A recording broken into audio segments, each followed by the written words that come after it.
Hi, this is Anne, or Anne as they say in Dutch, and I'm here with day 14 of my advent calendar project. This is a chocolate, I'm gonna leave it for the end of the video, and this is house number 14. I'm gonna open it up and we are going to uncover what the paper is saying. And the paper is saying, zigzag your way forward. Zigzag your way forward. This is one of my favorite words, zigzag, zigzagging, because it so beautifully explains what it's all about. It's not a straight line, it's rather going left to right and right to left. It's zigzagging our way forward. And this is an important concept because what I often notice when I'm coaching people or when I'm teaching workshops, what I often notice is that people think that there is one point in their life that they can reach where everything will be a straight line, a perfect line, that whatever the changes that they're making or the goals that they're working towards, there will be some point when they will always be doing the right thing and nothing but the right thing, But the truth is, there will never be that point where everything will be that straight, perfect line, where we're always doing the exact right, perfect thing. We will always be zigzagging our way around that straight line. There's no perfection, but we will be zigzagging our way around it. Let me give an example. Let's say that I am working on not overloading my plate. And what's going to happen is that I have stuff on my plate and then something pops up and then something takes more time than expected. And all of a sudden I realize, like, hang on, there's too much stuff on my plate. And so I have a bit more on my plate than I actually would want. And so I zigged away from quote unquote perfection. Not perfection, but rather the thing that I was aiming for. And so what I can do then is I can say like, hey, I got a bit too much on my plate. Let's see how I can navigate that. Maybe I can delegate something. Maybe I can ask for help. Maybe I can reschedule something and reshuffle things so that I can take something off of my plate and only look at it after the other thing has been done. And so I zigged, I overshot, I had a bit too much on my plate, and then I am course correcting. It's the same thing with procrastination, for example. I work with people on the habit of getting started instead of procrastinating, and there is never a point where we'll never feel the urge to procrastinate. And there is never a point where we will never ever procrastinate. And that's not a problem. That's just the way life is. We will be zigzagging around the idea of getting started all the time. And so let's say that you really want to get started all the time and you get started on this task and you get started on the other task, and then boom, all of a sudden you realize, like, hang on, I was going to start on the other task, but like the third task, but I noticed that I'm doing something else completely. And so let's go the other way, you zagged away from your ideal of getting started. And you didn't get started. You found yourself procrastinating. And that's the way things go. You say like, okay, I was actually wanting to get started on this thing, but I noticed that I didn't get started and I was procrastinating. And in the moment that you catch yourself, you can say, okay, I caught myself and now I'm simply gonna get started on that task. And so you go back to getting started. You course correct again. And that's the way things go. And I like to use the analogy of thermostat. You might be thinking, let's say that you put it on a target temperature of 23 degrees Celsius. And you might be thinking that the temperature in the room will always be exactly 23 degrees Celsius, but that's not the case. What the thermostat does is actually measuring all the time what the temperature is in the room. And so let's say that at one point in time, it's exactly 23. And the heating system is still heating. And then all of a sudden the thermostat realizes, hang on, it's not 23, it's 23.5, let's say, just for the sake of explaining this. It's 23.5. So that means that I need to stop the heating and I'm not gonna put extra heat in the room.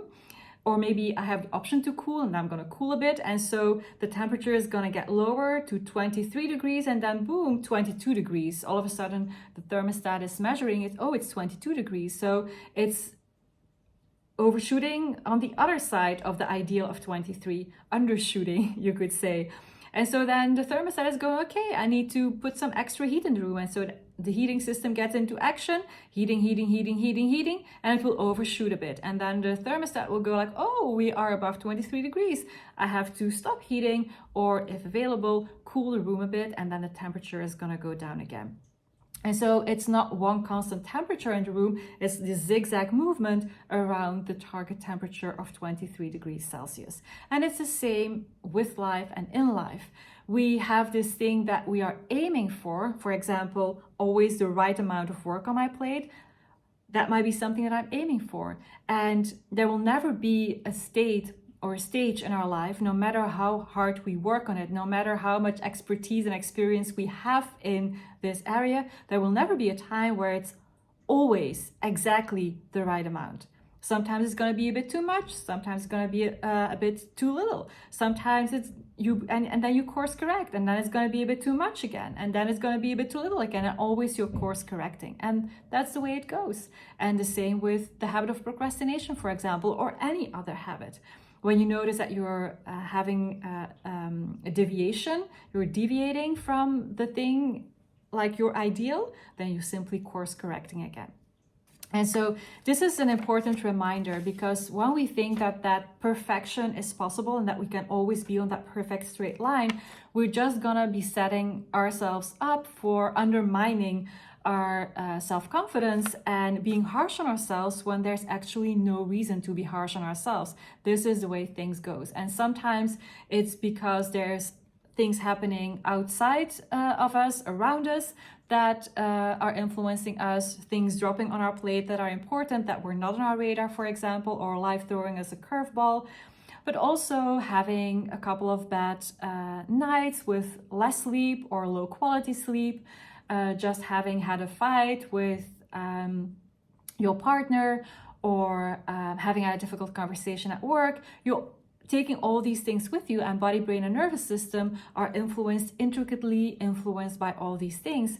And so there's no way that we can reach this state of perfection and have this robot-like life where we put in a value and then we stay on that value forever, ever, and ever. So yeah, allow yourself to be a human and allow yourself to zigzag your way forward. You have an aim, a target, an ideal in mind, and you know at the same time that you'll be zigzagging around it. And on the one hand, you're all in on getting it right and being on that target. And on the other hand, you're also 100% okay with the fact that you're not on that target, and you know that you will be zigzagging around it. And that's normal, that's human, that's perfectly okay. And you simply say, oh, okay, interesting. I'm gonna course correct. All right, so let's have a look at chocolate number 14. This one, there we go. I was just thinking like, ooh, this one is not easy to open, and then I opened it. So yeah, box number 14 or house number 14. Oh, I can already tell that it's a little hard. It's similar to the one that I had right before. The shape is different, but the color is pretty similar, and there's also black specks on it. So yeah, might be the same taste as well. Let's see. Nope. It's a different taste, and this one I'm sure is banana. If this is not banana, then I don't know what I'm gonna do. I would need to recover from that, because I would be so surprised if this would not be banana. So this is banana, and that's the taste that I taste, the main taste.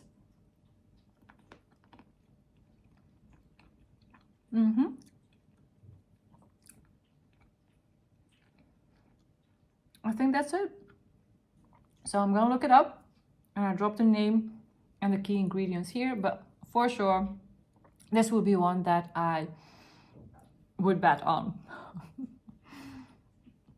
I would bet on banana being a key ingredient here. All right, I got a bit here on my finger. I'm gonna wrap up the video here. It was a lovely banana. Yeah, this was one of the most difficult chocolates to eat as well, because it's the first time that I got some of the filling on my fingers. Still yummy though, and as I said, this one is the one that I'm feeling most confident about. For all the previous chocolates, I was like, maybe this thing, ballpark area, indication of what it could be, or thought about what it could be. But this one, I'm pretty sure that it's gonna be banana. So really, I would be really surprised if it wouldn't be. So yeah. All right, so that was it for today. See you tomorrow for a new house and a new chocolate, or a new tip and tool and a new chocolate. See you.